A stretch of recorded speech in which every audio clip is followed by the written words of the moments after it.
ہر مہینے وہ رقم دے رہے تو اس وقت ہر مہینے کے شروع میں نیت کس طرح ہو؟ یہ الجھن تھی ان کے شاید. جس سے بھائی اس کے لیے یعنی جب وہ دے رہے ہیں تو اب نیت کر لیں گے تو پھر یعنی زکوٰۃ کی نیت ان کے دل میں ہے وہی ان کے لیے کافی ہوگی. تو اس میں مہینے کا یا پھر 6 مہینے کا 3 مہینے کا الگ حساب نہیں ہے. یعنی جو زکوٰۃ سال کے آخر میں فرض ہوتی ہے تو اسی زکوٰۃ کا ایک حصہ موصوف جو ہے نکال کر دے رہے ہیں تو وہی نیت ان کے لیے کافی ہوگی. اس کے لیے کچھ الگ الجھن کی ضرورت نہیں رہتی ہے. جسے جزاک اللہ خیراً. اور میرا بھی یہ بھی ہو سکتا ہے نا کہ آپ سال کے آخر میں آپ نے حساب کیا ہے اور جتنی بھی آپ کی زکوٰۃ بنتی ہے آپ اس کو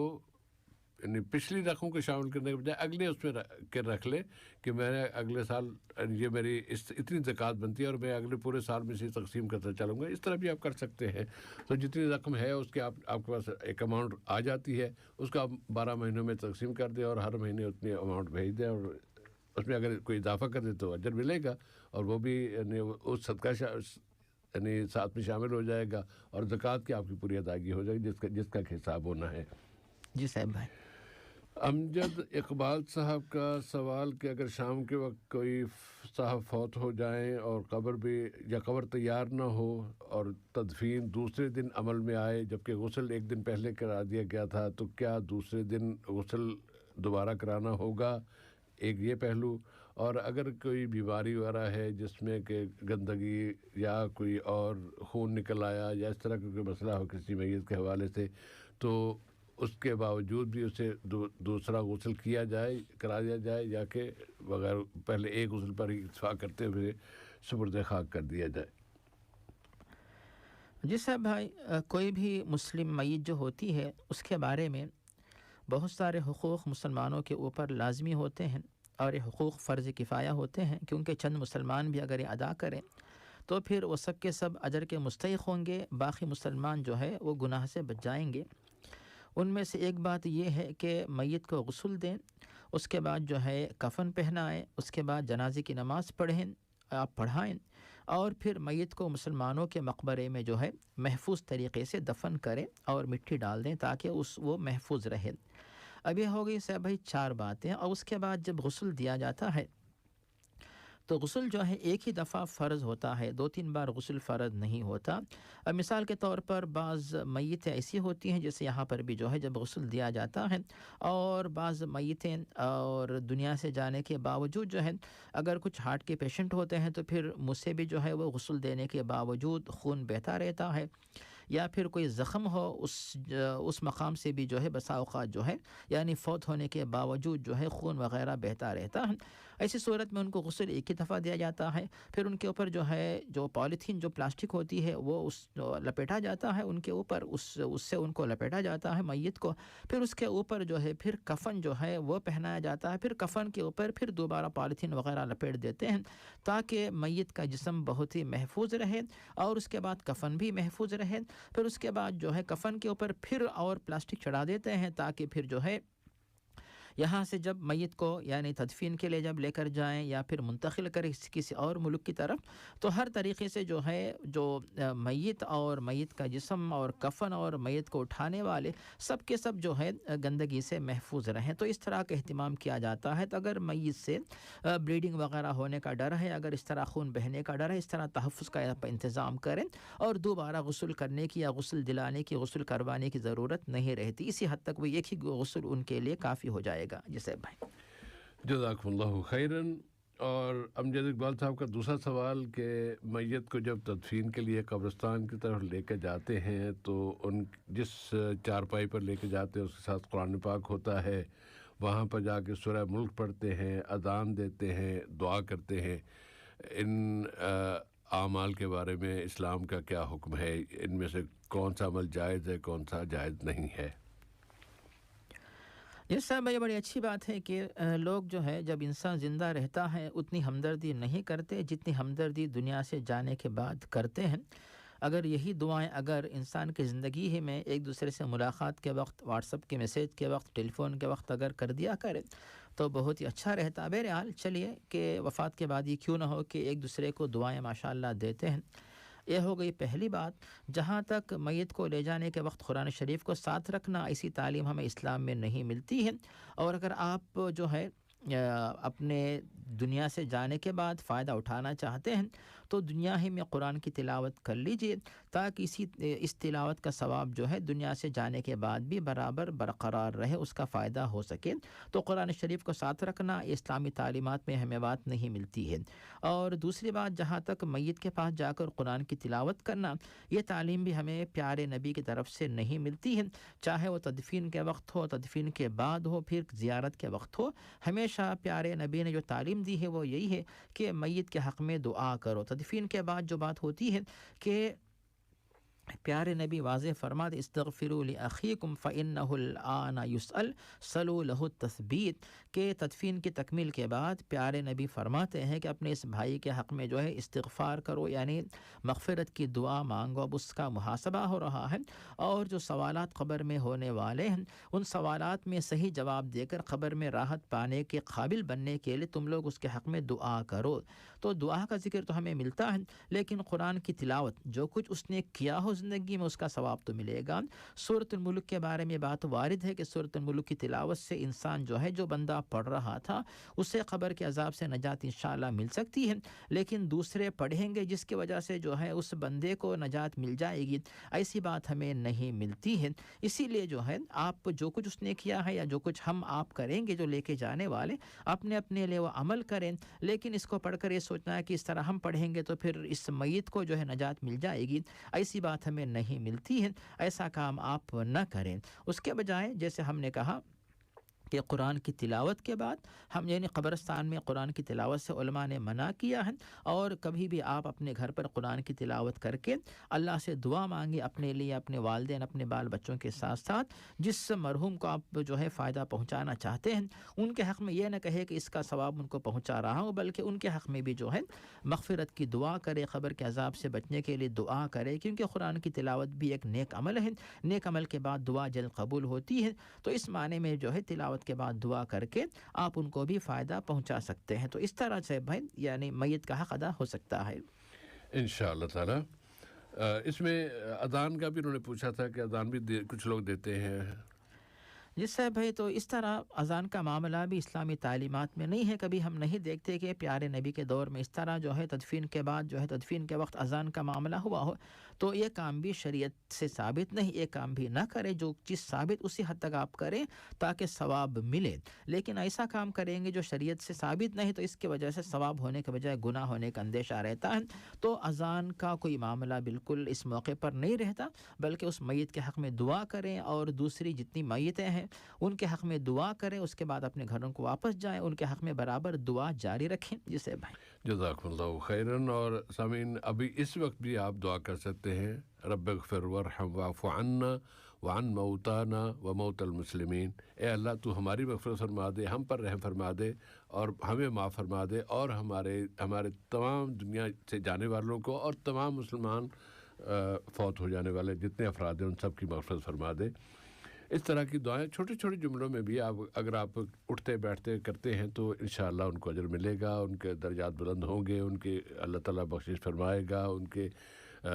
اگر کوئی خدا نخواستہ کسی عذاب کی شکار ہے، اس کے عذاب کی شدت میں کمی بھی اللہ تعالیٰ لے آتا ہے دعا مانگنے سے، تو دعا مانگنی چاہیے دوسروں کے لیے۔ اور اللہم اغفر للمؤمنین والمؤمنات، یہ بھی بہت آسان دعا ہے، اس بھی مانگ لیں۔ اصغر خان صاحب کا سوال، کمرے میں بیڈ ڈبل بیڈ کا انہوں نے ذکر کیا تھا، لیکن ڈبل بیڈ اس طرح کے اوپر نیچے ہے، ایک اوپر ایک نیچے، یہ نیچے والے بستر پر ہیں اور ایک صاحب اوپر والے بستر پر لیٹے ہیں، بیٹھے ہیں یا سو رہے ہیں، کیا نیچے والے بیڈ پر قرآن پاک پڑھ سکتے ہیں یا نہیں؟ اس سب ہے بے شک قرآن مجید کا احترام و تعظیم مسلمانوں کے لیے بلکہ سب کے لیے لازمی ہے۔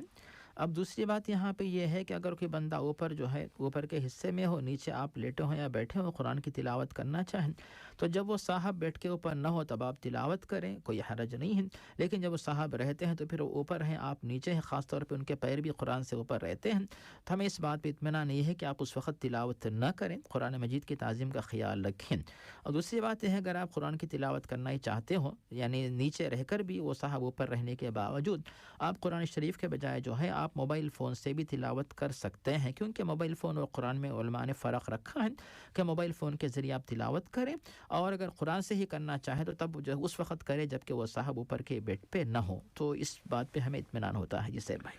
جزاک اللہ خیر. اور اس سے بھی زیادہ اگر آپ جتنی صورتیں آپ کو زبانی یاد ہے اگر آپ وہ پڑھ لیتے ہیں تو پھر تو اس پہ تو مسئلہ ہی کچھ نہیں ہے. جی سر، اور بہتر رہے گا. نہ موبائل کی طرف سے نہ عام مصحف، کسی بھی اعتبار سے، ہر اعتبار سے قرآن کا احترام وہ جاری رہے گا. باذن اللہ تعالیٰ. اللہ تعالیٰ قبول فرمائے، ہمت دے. اصغر خان صاحب کا دوسرا سوال کہ ڈیوٹی میں نماز مسجد میں پڑھوں یا دکان پر ہی پڑھ لوں، سیل مین ہے اور مالک کی طرف سے کوئی پابندی نہیں ہے، لیکن مسجد جانے اس کا نقصان تو ہوگا، ذرا انہیں بھی اس کا خیال رکھنا ہے، تو کیا کریں؟ یہ صاحب ہے، بے شک موصوف خود مانتے ہیں کہ مسجد میں جا کر نماز پڑھنے سے نماز با جماعت کا ثواب ملتا ہے، ثواب میں اضافہ ہوتا ہے، تو اسی کو ترجیح دے. خاص طور پر جو ہے دکان کا جو مالک ہے اور جو اونر ہے یا کفیل جو بھی ہے ان کی طرف سے ممانعت نہیں ہے، تو پھر آپ جا کر ثواب زیادہ حاصل کریں. اور جو موصوف سوچتے ہیں کہ جو کسٹمر اس وقت آتے ہیں تو پھر جو نقصان ہونے کا اندیشہ ہے، نہ کہ نقصان ہوگا، جو آپ مسجد میں جا کر نماز پڑھنے سے اور جو مالک ہے وہ اجازت دینے سے انشاءاللہ برکت اور زیادہ ہوگی. اس کے بارے میں آپ مت فکر کیجئے، انشاءاللہ اللہ تعالیٰ اور برکت سے نوازے گا، کیونکہ آپ اللہ تعالیٰ کے لیے اس تجارت کے بجائے نماز کو، جماعت کو ترجیح دے رہے ہیں. گویا کہ اللہ کی محبت کو آپ ترجیح دے رہے ہیں، تو اللہ تعالیٰ اس کا معاوضہ برابر آپ کے دکان کے مالک کو، آپ کو اس تجارت میں ضرور اللہ تعالیٰ برکت سے نوازے گا انشاءاللہ. انشاءاللہ تعالیٰ برکت ملے گی. اور ایک تجویز یہ بھی ہے، اگر آپ اس پہ عمل کر لیں تو شاید زیادہ بہتر ہو. آپ جائیں مسجد میں جماعت کے وقت جائیں، جماعت سے فرض پڑھ لیں اور پھر واپس آئیے دکان میں. جو سنتیں ہیں نا وہ دکان میں پڑھیں.